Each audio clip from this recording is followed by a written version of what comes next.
श्री गुरुभ्यो नमः। समर्थ सद्गुरु श्री ब्रह्म चैतन्य महाराज की जय। समर्थ सद्गुरु श्री ब्रह्मानंद महाराज की जय। समर्थ सद्गुरु श्री दत्तावधूत महाराज की जय. ಇಲ್ಲೇ ಮುಂದಿನ ಎಲ್ಲ ಶ್ಲೋಕಗಳು 170ರಿಂದ 200 ತನಕ ಹೆಚ್ಚು ಕಡಿಮೆ ಇದ ಮೀನಿಂಗ ಕೊಡ್ಕೋತ ಹೋಗ್ತಾವೆ. ಯಾಕಂದ್ರೆ ನಾವು ಗುರುಗಳಿಗೆ ಅನ್ನಿಸ್ತದ ನಾವು ರಿಪೀಟೆಡ್ಲಿ ಕೇಳಿ ಶ್ರವಣ ಮಾಡೋದ್ರಿಂದ ಅದು ಮನಸ್ಸಿನಾಗ ಗಟ್ಟಿ ಆಗ್ತದ ಅಂತ ಅನ್ನಿಸ್ತದ. ಅದಕ್ಕೆ ಎಲ್ಲನೂ ಅರ್ಥನ ಕೊಡುವಂಥ ಶ್ಲೋಕಗಳವ.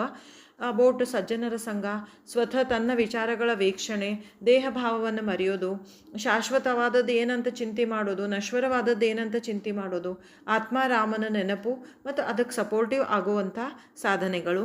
ಅದಕ್ಕೆ ಇವೆಲ್ಲನೂ ಇಷ್ಟೊಂದು ಶ್ಲೋಕದೊಳಗೆ ಇವನ್ನೆಲ್ಲ ತಿಳ್ಕೊಂಡಿವಿ.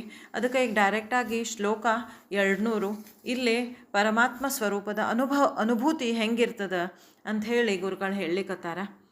कळे आकळे रूपते ज्ञान होता, तेथे आटली सर्वसाक्षी अवस्था, मना उन्मने शब्द कुंठितराहे, तो गे तोचितो राम सर्वत्र पाहे. ಭಾವಾರ್ಥ: ಜ್ಞಾನವಾಯಿತೆಂದರೆ ಆ ಪರಮಾತ್ಮ ಸ್ವರೂಪವು ತಿಳಿಯುತ್ತದೆ, ಅದರದ್ದು ಸರಿಯಾಗಿ ಆಕಲನವಾಗುತ್ತದೆ. ಆಗ ಸರ್ವಸಾಕ್ಷಿತನದ ಅವಸ್ಥೆಯೂ ಇಲ್ಲದಂತಾಗುತ್ತದೆ, ಮನಸ್ಸು ಉನ್ಮನವಾಗುತ್ತದೆ ಹಾಗೂ ಶಬ್ದವು ವ್ಯರ್ಥವಾಗುತ್ತದೆ. ಪರಮಾತ್ಮನೊಬ್ಬನ ಹೊರತು ಬೇರೆ ಏನೂ ಅನುಭವಕ್ಕೆ ಬರುವುದೇ ಇಲ್ಲ. ಇಲ್ಲೇ ಗುರುಗಳು ಏನು ಅನ್ಲಿಕ್ಕತ್ತಾರಂದ್ರೆ, ಮನಸ್ಸು ಯಾವ ಸ್ಥಿತಿ ಯಾವ ಅವಸ್ಥೆಯನ್ನು ಹೊಂದುತ್ತದ ಅಂತ ಹೇಳಲಿಕ್ಕತ್ತಾರಂದ್ರೆ, ಮನಸ್ಸು ಅನ್ನೋದು ಉಳಿಯೋಂಗೇ ಇಲ್ಲ. ಅಲ್ಲೇ ಕಿಚಿ ಇಲ್ಲ, ಥಾಟ್ಸ್ಗಳು ಇದಿಲ್ಲ, ಯಾವ ಕಾನ್ವರ್ಸೇಷನ್ ಇಲ್ಲ. ಅಲ್ಲಿ ಒಂದು ರೀತಿಯ ಶುದ್ಧ ಜ್ಞಾನ ಸ್ವರೂಪ ಮಾತ್ರ ಉಳಿತದ ಅಂತಾರೆ ಗುರುಗಳು. ಆ ಶುದ್ಧ ಜ್ಞಾನ ಸ್ವರೂಪದ ಅವಸ್ಥೆ ಒಳಗೆ ಒಂದು ಸಮಾಧಾನ, ಒಂದು ಶಾಂತಿ ಉಳಿತದ ಅಂತ ಹೇಳ್ತಾರೆ. ಅಲ್ಲೇ ಮನಸ್ಸು ಆ್ಯಕ್ಟಿವ್ನ ಇಲ್ಲ, ಅದು ಶಾಂತ ಆಗ್ಬಿಟ್ಟದದು. ಅಲ್ಲೇ ಥಾಟ್ಸ್ ಇಲ್ಲ, ವರ್ಡ್ಸ್ ಇಲ್ಲ, ಎಕ್ಸ್ಪ್ಲನೇಷನ್ಸ್ ಇಲ್ಲ, ಎಕ್ಸ್ಪೆಕ್ಟೇಷನ್ಸ್ ಇಲ್ಲ. ಒಂದು ಸ್ಟಿಲ್ನೆಸ್, ಒಂದು ಸೈಲೆನ್ಸ್. ಆ ಸೈಲೆನ್ಸ್, ಆ ಸ್ಟಿಲ್ನೆಸ್ ಅದು ಯಾವುದು ಅಂತಂದ್ರೆ ಅದ ನೀನು, ಅದ ರಾಮ ಅಂತ ಹೇಳ್ತಾರೆ ಗುರುಗಳು. ಇದಕ್ಕೆ ಒಂದು ಎಕ್ಸಾಂಪಲ್ ಕೊಡಬೇಕು ಅಂದ್ರೆ ಹೆಂಗೆ ಹೇಳ್ತಾರಂದ್ರೆ, ನಿದ್ದೆ ಹತ್ತೋಕ್ಕಿಂತ ಮುಂಚೆ ಎಲ್ಲ ವಿಚಾರಗಳು ಸ್ಲೋಲಿ ಕಡಿಮೆ ಹಾಕೋತ ಹೋಗ್ತಾವ. ಆದರೆ ನಾವು ಅಸ್ತಿತ್ವದೊಳಗೆ ಇರ್ತೀವಿ. ನಿದ್ದೆ ಹತ್ತಿದ ಮೇಲೆ ನಮ್ಮ ಅಸ್ತಿತ್ವ ನಮಗೆ ಗೊತ್ತಾಗೋದಿಲ್ಲ.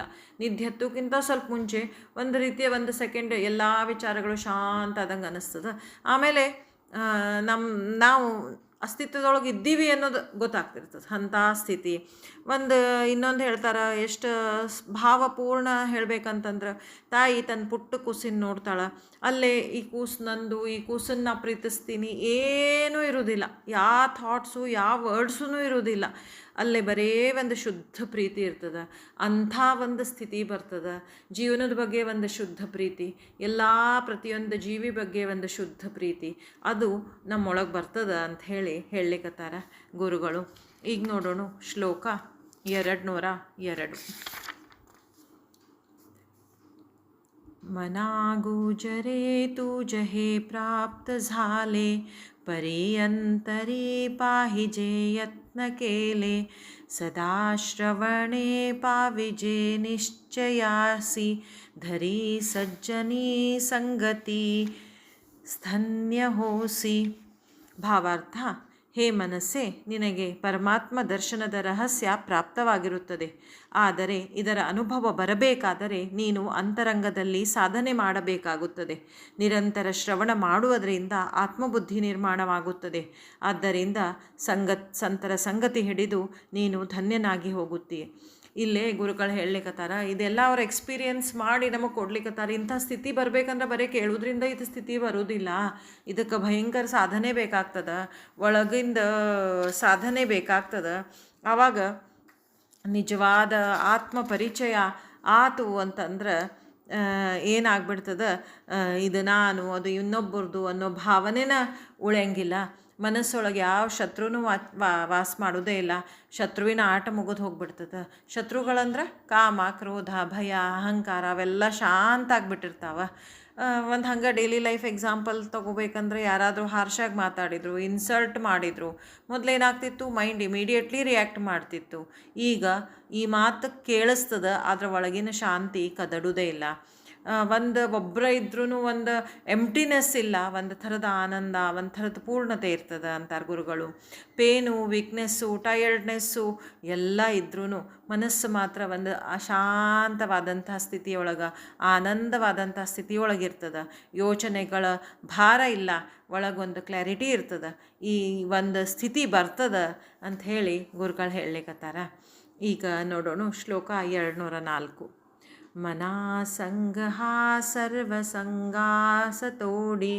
ಮನಾಸಂಗಃ ಮೋಕ್ಷ ತತ್ಕಾಲ ಜೋಡಿ ಮನಾಸಂಗಃ ಸಾಧಕ ಶೀಘ್ರ ಸೋಡಿ ಮನಾಸಂಗಃ ದ್ವೈತ ನಿಶೇಷ ಮೋಡಿ.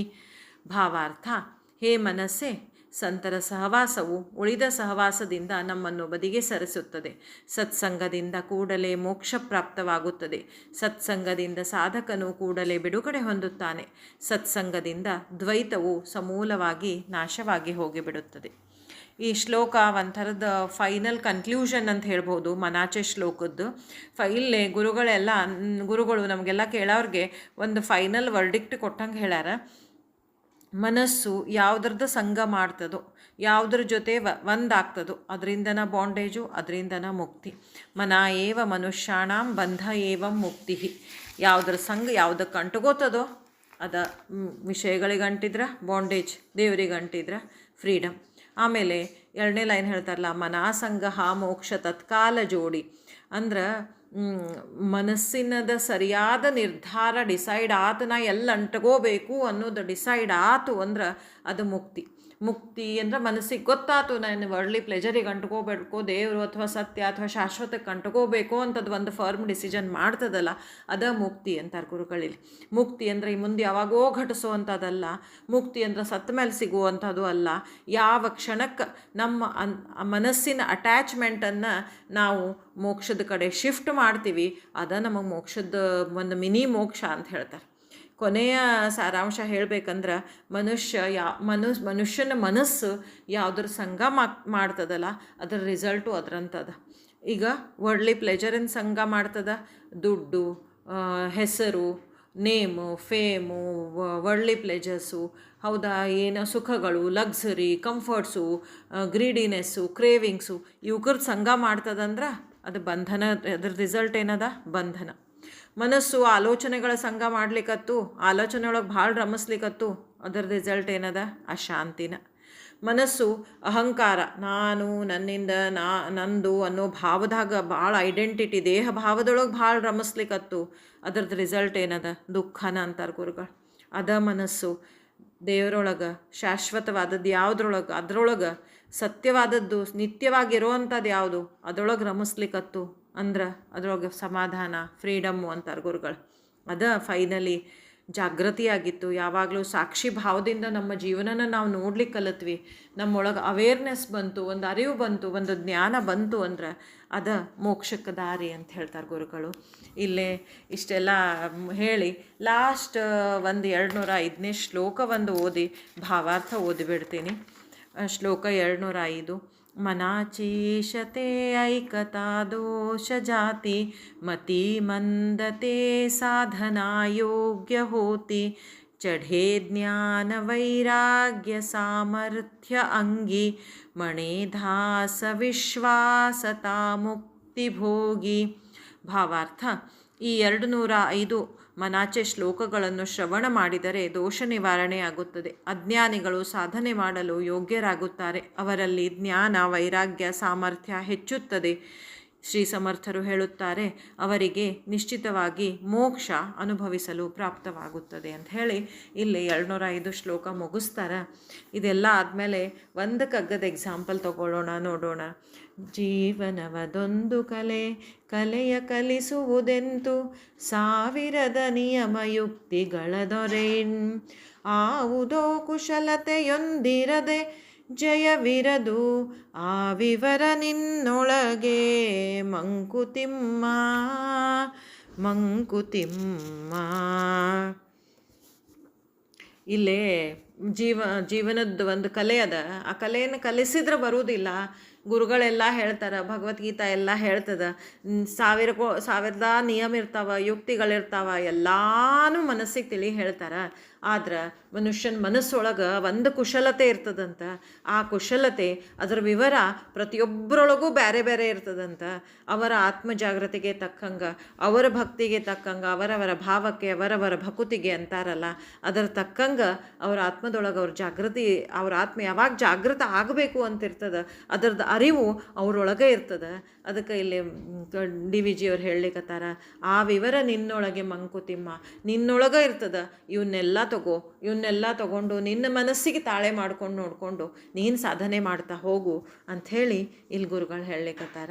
ಜೈ ಜೈ ರಘುವೀರ ಸಮರ್ಥ.